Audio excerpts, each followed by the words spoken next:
Me friends and ఫ్యామిలీతో సరదాగా బయటకు వెళ్ళటానికి కారు లేదా? అయితే వెంటనే ఈ నెంబర్కి కాల్ చేయండి.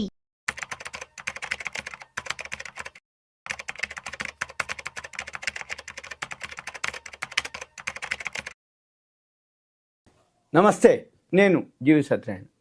ఇప్పుడు ఆర్బీఐ వాళ్ళు ఒక డేటా ఆధారిత విధానం అని ఒకటి కొత్తగా చేయడం జరిగింది. అది ఏంటిదో చూద్దాం.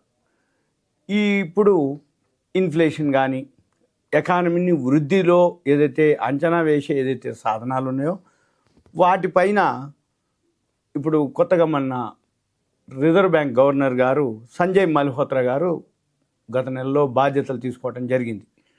ఎప్పుడైతే బాధ్యతలు తీసుకున్నారో వారు ఏం చేశారు అంటే కొత్తగా డేటా పాయింట్లు, విశ్లేషణలు, అంచనా ప్రక్రియలకు ఆర్బీఐ నివేదిక ఏదైతే ఉందో మరింత స్పష్టతతో ఉండాలి అని నిర్దేశించడం జరిగింది.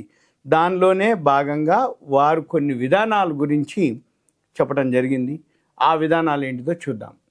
ఈ డేటా సెట్లను చేర్చడం, ఆర్బీఐ ఏదైతే నివేదిక ఉందో ఈ ఆర్బీఐ నివేదిక ప్రకారం అంటే ఏదైతే డేటా ఉందో మరింత లోతుగా అంచనా వేయటానికి ఏదైతే ఉపయోగించేటటువంటి ఇప్పుడు డేటా సెట్లు ఉన్నాయో వాటిపైన మల్హోత్రా గారు దృష్టి సారించడం జరిగింది. ఇందులో స్మాల్ అంటే టికెట్ డిజిటల్ చెల్లింపులు, ఫుడ్ డెలివరీ యాప్ల డేటా, ఆన్లైన్ ట్యాక్సీ అగ్రిగేటర్ల నుంచి డేటా సేకరించడం వంటి అంశాలు ఉంటాయి. అయితే ఈ కొత్త డేటా పాయింట్లు ఆదాయము అంటే జమ, ఖర్చు, ఆదాయము, వ్యయ ధోరణులపై స్పష్టమైనటువంటి వైఖరిని తెలియజేస్తారని నమ్ముతున్నారనమాట.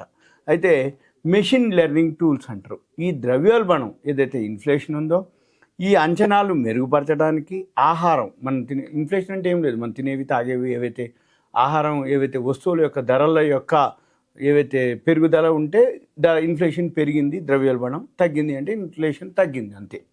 అయితే ఇటువంటి ఏవైతే ఆహారం అటువంటి అస్థిర వస్తువుల్లో ధరల యొక్క హెచ్చు తగ్గుల్ని ముందుగానే అంచనా వేయడానికి ఆర్బీఐ మెషిన్ లెర్నింగ్ సాధనాలను ఉపయోగించడం జరుగుతుంది.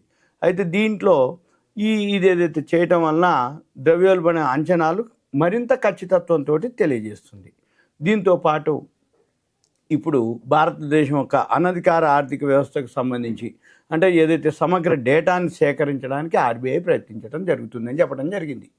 అయితే ఈ అసంఘటిత రంగాల నుంచి సమకూరేటటువంటి ఆదాయం, ఖచ్చితమైన డేటా పాయింట్లు ఇప్పటి వరకు లేవు. దీనిపై మరింత స్పష్టత రావాల్సి ఉంది. అందుకోసం కొన్ని ప్రత్యేక చర్యలు తీసుకోవడం జరుగుతుందని చెప్పటం. అయితే అధికారిక డేటా వనరుల నుంచి సంగ్రహించబడినటువంటి ఆర్థిక కార్యకలాపాలను మెరుగ్గా అర్థం చేసుకునేందుకు మరిన్ని ప్రయత్నాలు జరుగుతున్నాయని చెప్పడం జరిగింది. అయితే ఇప్పుడు ప్రస్తుతం ఏదైతే ఉన్నాయో ఈ అంచనాలు కొన్ని లోపాలు ఉన్నాయి. అంటే ప్రస్తుత ఆర్థిక సంవత్సరంలో చాలా వరకు దేశం యొక్క ఎకానమీ వృద్ధి, ద్రవ్యోల్బణం అంచనా, ఇన్ఫ్లేషను అంటే ఫోర్కాస్టింగ్, గ్రోత్ ఫోర్కాస్టింగ్పై ఆర్బీఐ అంచనాలు విడుదల చేయడం జరిగింది. ఉదాహరణకి అంటే ఆర్బీఐ దేశ యొక్క ఆర్థిక వృద్ధి 2024-25 సంవత్సరానికి 7.2% నుంచి 6.6% తగ్గించాల్సి వచ్చింది. అయితే రిటైల్ ద్రవ్యోల్బణం మాత్రం 4.5% నుంచి 4.8% పెంచడం జరిగింది.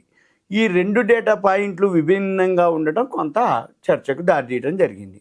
అయితే ఇవన్నిటికి సంబంధించి ఏదైతే ఉందో అయితే ఇవన్నీ రాబోయే రోజుల్లో అంటే మార్పులు అనుకోండి, డేటా సెట్ల యొక్క చేర్పులు అనుకోండి, ఆర్థిక వృద్ధికి సంబంధించినటువంటి ఖచ్చితమైనటువంటి అంచనాలు కానీ హామీ ఇవ్వనప్పటికీ ఇప్పుడు గతంలో కంటే మెరుగైన ఫలితాలు తెలుసుకోవడానికి ఇవి దోహదం చేస్తాయని నిపుణులు విశ్వసిస్తున్నారన్నమాట. ఇవన్నీ కూడా రాబోయే రోజుల్లో ఇప్పుడు మనం జనవరిలో ఉన్నాం, ఫిబ్రవరి పాలసీలో అంచనాల్లో కనిపిస్తుందని భావిస్తున్నారనమాట. అంటే ఏంటిది, ఈ ఆర్బీఐ ఎవరైతే కొత్తగా వచ్చారో ఏది ఆర్బీఐ గవర్నర్ గారు సంజయ్ మల్హోత్రా గారు ఇవన్నీ అనమాట. అంటే రాబోయే రోజుల్లో ఏవైతే మైనస్ పాయింట్లు ఉంటాయో దానికి సంబంధించి ఆర్బీఐ ఏం చేస్తుంది, దానికి సంబంధించి ఏమైనా మార్పులు చేర్పులు యాడ్ చేయటం, ఇంకా దాన్ని ఏదైతే ఉందో టెక్నాలజీని ఇంప్రూవ్ చేయటం ఇవన్నీ చేస్తూ ఉంటాం. రాబోయే రోజుల్లో ఇంకా మనము ఇటువంటి అంటే మనం ఏం చూడాలి అంటే ఏదైతే ఇప్పటి వరకు ఏదైతే డేటాలు ఉన్నాయో ఖచ్చితత్వం లేదు అని, లేకపోతే ఖచ్చితత్వం కొంచెం అటు ఇటుగా ఉందని, అలా కాకుండా ఖచ్చితత్వం ఉండాలి అని అంటే నిర్దిష్టంగా ఉండాలి. డేటా ఎక్యురసీ ఉండాలి, కరెక్ట్గా ఉండాలి అనేది అనమాట. రాబోయే రోజుల్లో ఇంకా ఇటువంటివి మనం వింటాం. ఇంకా మీకు ఇదంతా కూడా ఒక అవేర్నెస్, ఎడ్యుకేషన్, ఇన్ఫర్మేషన్ మాత్రమే. షేర్ మార్కెట్లో మనం ఎవరైతే ఉంటామో షేర్ మార్కెట్కి సంబంధించిన ప్రతి విషయం అంటే బడ్జెట్ అనుకోండి, లేకపోతే వడ్డీ రేట్లు అనుకోండి, ఆర్బీఐ పాలసీలు అనుకోండి, సెబీకి సంబంధించినటువంటి ఇన్ఫర్మేషన్ అనుకోండి, ఎక్స్చేంజ్లకి సంబంధించిన ఇన్ఫర్మేషన్ అనుకోండి, ఐపీఓలకు సంబంధించిన ఇన్ఫర్మేషన్ అనుకోండి, వరల్డ్ మార్కెట్లో ఏవేవైతున్నాయో అమెరికా మార్కెట్లు, జపాన్ మార్కెట్లు, చైనా మార్కెట్లు, యూరోప్ మార్కెట్లు, కమోడిటీస్ మార్కెట్లు, కరెన్సీ మార్కెట్లు ఏం జరుగుతున్నాయి అవన్నీ కూడా మనం తెలుసుకోవాల్సిన అనేది ఉంటుంది. అప్పుడే మీకు ఒక అనుభవం వస్తుంది, ఇన్ఫర్మేషన్ ఉంటుంది.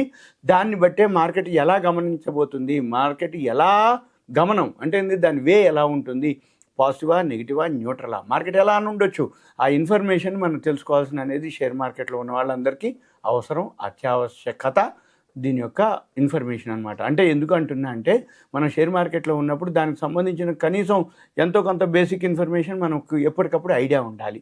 అంటే ఆర్బీఐ వాళ్ళు ఏంటి అంటే జీవోలు కానీ క్యాబినెట్ వాళ్ళు ఎప్పుడెప్పుడు ఏమేమి అప్రూవల్ చేస్తున్నారు ఇవన్నీ కూడా ఒక అవేర్నెస్, ఇన్ఫర్మేషన్ మాత్రమే. Thank you. సెలవు.